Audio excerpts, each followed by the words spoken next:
فرمایا کہ مرو اولادکم وہم ابناء 7 سنین، جب تمہارے بچے 7 سال کی عمر کو پہنچ جائیں تو ان کو نماز کا حکم دو۔ 7 سال سے لے کر 10 سال کا جو پیریڈ ہے، اس 7 سے 10 کے درمیان اپنے بچوں کو نماز کا طریقہ سکھاؤ، نماز کی دعائیں سکھاؤ، نماز کا جو انداز ہے اس سے جو ہے اس کو ماہورہ کیا جائے۔ وَاضْرِبُوهُمْ عَلَيْهَا وَهُمْ أَبْنَاءُ 10 سِنِينَ۔ اس کے بعد اللہ کے حبیب علیہ السلام نے فرمایا کہ جب بچہ 10 سال کی عمر کو پہنچ جائے اور وہ نماز نہ پڑھے تو اللہ کی طرف سے والدین کو یہ اختیار ہے، یہ اجازت ہے کہ نماز کے نہ پڑھنے سے وہ اپنے بچوں پر سختی کر سکتے ہیں، انہیں مار بھی سکتے ہیں۔ وَاضْرِبُوهُمْ عَلَيْهَا، اگر بچہ 10 سال کی عمر کو پہنچ چکا ہے اور وہ نماز میں سستی اور غفلت کا مظاہرہ کر رہا ہے تو والدین کو یہ اختیار ہے کہ وہ ان پہ سختی کر سکتے ہیں، انہیں مار بھی سکتے ہیں۔ ایک چیز کا یہ تذکرہ ہوا ہے، وَأْمُرْ أَهْلَكَ بِالصَّلَاةِ وَاسْتَبِرْ عَلَيْهَا، اپنے گھر والوں کو نماز کی تلقین کرو۔ اگر گھر والے سستی کا مظاہرہ کرتے ہیں تو شوہر کو یہ اختیار ہے کہ وہ اس بیس پر ان کے ساتھ سختی کا معاملہ کر سکتا ہے، ان کے ساتھ دوری کا معاملہ کر سکتا ہے، کیونکہ اس زمرے میں شوہر سے اس کے گھر والوں کے حوالے سے سوال ہوگا، پوچھ گچھ ہوگی۔ اور اس آیت کے اندر دوسری چیز کیا بیان کی ہے؟ فرمایا کہ لا نسألک رزقا، ہم رزق کا مطالبہ آپ سے نہیں کرتے ہیں، نحن نرزقک، رزق کا دینا یہ تو ہماری ذمہ داری ہے۔ خالق کائنات 12ویں پارے کے آغاز میں ارشاد فرماتے ہیں، فرمایا کہ وَمَا مِن دَابَّةٍ فِي الْأَرْضِ إِلَّا عَلَى اللَّهِ رِزْقُهَا۔ خالق کائنات نے فرمایا کہ کائنات کے اندر جتنی بھی مخلوق ہے، چاہے وہ رینگنے والی ہو، چاہے وہ چلنے والی ہو، چاہے وہ اڑنے والی ہو، چاہے وہ تیرنے والی ہو، چاہے اس کا تعلق خونخوار کے ساتھ ہو، چاہے وہ وحشی ہو، چاہے وہ درندے ہو، چاہے وہ انسان ہو، دنیا کی جتنی بھی مخلوقات ہیں ان تمام کی رزق کی ذمہ داری خالق کائنات فرماتے ہیں کہ یہ ہماری ذمہ داری ہے۔ نحن نرزقک، تم اپنے گھر والوں کو نماز کی تلقین کرو، رزق کا پہنچانا یہ ہمارا کام ہے۔ تم اس پہ ڈٹے رہنے کو کہو اور رزق کا پہنچانا یہ ہمارا کام ہے، کیونکہ ہمارا یہ وعدہ ہے، ہم نے آپ کو رزق دینا ہے۔ اور اسی سے ملتی جلتی بات قرآن مجید کے اندر سورہ طلاق کے اندر ملتی ہے، اور وہ کس طرح؟ فرمایا کہ وَمَن يَتَّقِ اللَّهَ يَجْعَل لَّهُ مَخْرَجًا وَيَرْزُقْهُ مِنْ حَيْثُ لَا يَحْتَسِبُ وَمَن يَتَوَكَّلْ عَلَى اللَّهِ فَهُوَ حَسْبُهُ إِنَّ اللَّهَ بَالِغُ أَمْرِهِ قَدْ جَعَلَ اللَّهُ لِكُلِّ شَيْءٍ قَدْرًا۔ خالق کائنات فرماتے ہیں کہ تم اپنے اندر تقوی کو اختیار کرو، اپنے آپ کو گناہوں سے پاک رکھنے کی کوشش کرو، اپنے آپ کو نماز کے اندر دعاؤں کے اندر مصروف کرو، تمہارا رزق اللہ پاک ایسی جگہ سے منتخب کرے گا کہ جہاں پر تمہارا وہم و گمان بھی نہ ہوگا۔ وَمَن يَتَّقِ اللَّهَ يَجْعَل لَّهُ مَخْرَجًا وَيَرْزُقْهُ مِنْ حَيْثُ لَا يَحْتَسِبُ، تمہارے لیے رزق ایسی جگہ سے آئے گا کہ جہاں پر تمہاری سوچ بھی نہ جاتی ہو۔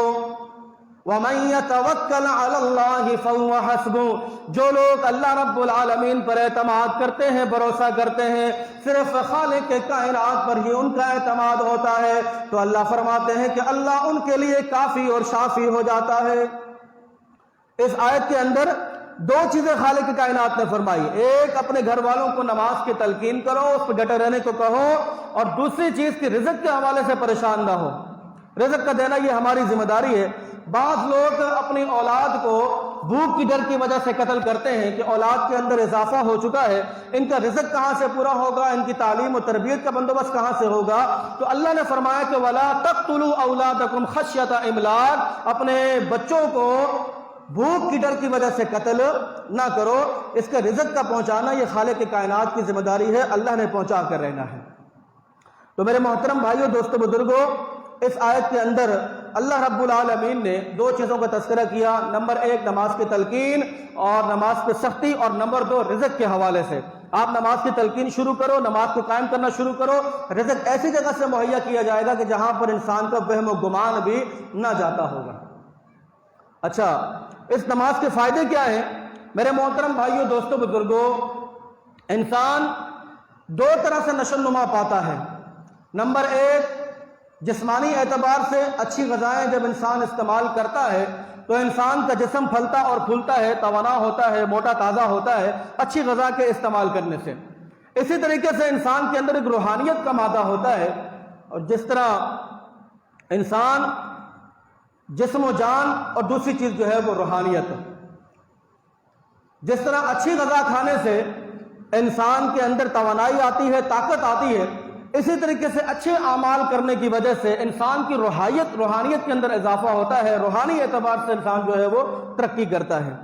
اور میں نے اس چیز کو سرچ کیا کہ روحانی اعتبار سے اگر کوئی چیز تقویت کو زیادہ دیتی ہے، یعنی کہ تقویت کے اندر اضافہ کرتی ہے، تو وہ چیز صرف اور صرف نماز ہے۔ روحانیت کو تقویت کب ملتی ہے؟ جب انسان گناہوں سے دور رہتا ہے، اپنے آپ کو گناہوں سے بچا کے رکھتا ہے، تو اس کی روحانیت جو ہے وہ بڑھتی جاتی ہے، اس کو تقویت ملتی جاتی ہے۔ اور روح کو تقویت دینے کے حوالے سے جو سب سے بہترین چیز میں نے جو پائی ہے وہ صرف اور صرف نماز ہے۔ اور اس کی ایک دلیل اللہ کے نبی علیہ الصلوۃ والسلام سے بھی ملتی ہے۔ وہ کس طرح؟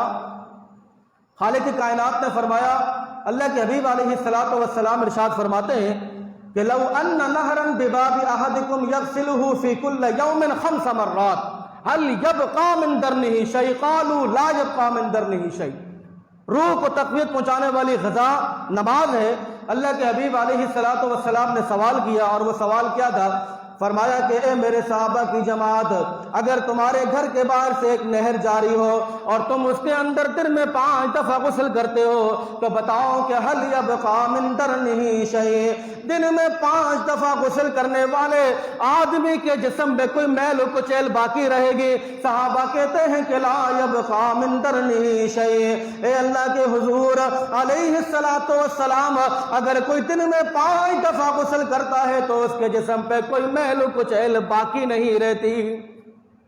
اور بالکل ایسا ہی ہے، اگر کوئی انسان دن میں 5 دفعہ غسل کر لے تو اس کے جسم پر ظاہری اعتبار سے کوئی میل و کچیل باقی نہیں رہتی ہے۔ یہی جواب میرے صحابہ نے دیا کہ لا یبقى من درنہ شیء۔ دن میں 5 دفعہ غسل کرنے والا آدمی جراثیم سے پاک ہوتا ہے، غلاظت سے پاک ہوتا ہے۔ سب کے جاؤں اس محمد رسول اللہ پر۔ اس نے فرمایا کہ یہی مثال ان 5 نمازوں کی ہے۔ فرمایا کہ یمحق اللہ بہن الخطایا والذنوب۔ ان 5 نمازیں وقت پر ادا کرنے والا، جماعت کی پابندی کرنے والا، سمجھ کر اور غور کر پڑھنے والے کی مثال ایسی ہے جیسا کہ اس نے کوئی گناہ کیا ہی نہ ہو۔ جس طرح آگ لکڑی کو کھا جاتی ہے، اسی طریقے سے یہ 5 نمازیں تمہاری خطاؤں کو کھا جاتی ہیں، غلطیوں کو کھا جاتی ہیں۔ جس طرح آگ لکڑی کو کھا جاتی ہے، اس طرح اللہ کے نبی علیہ الصلوۃ والسلام نے ارشاد فرمایا کہ یہ تمہاری نماز تمہاری خطاؤں کو کھا جاتی ہے، جس طرح آگ جو ہے وہ لکڑی کا جو ہے وہ خاتمہ کر دیتی ہے۔ میرے محترم بھائیوں، دوستوں، بزرگوں، بڑی عجیب سی کشمکش ہے۔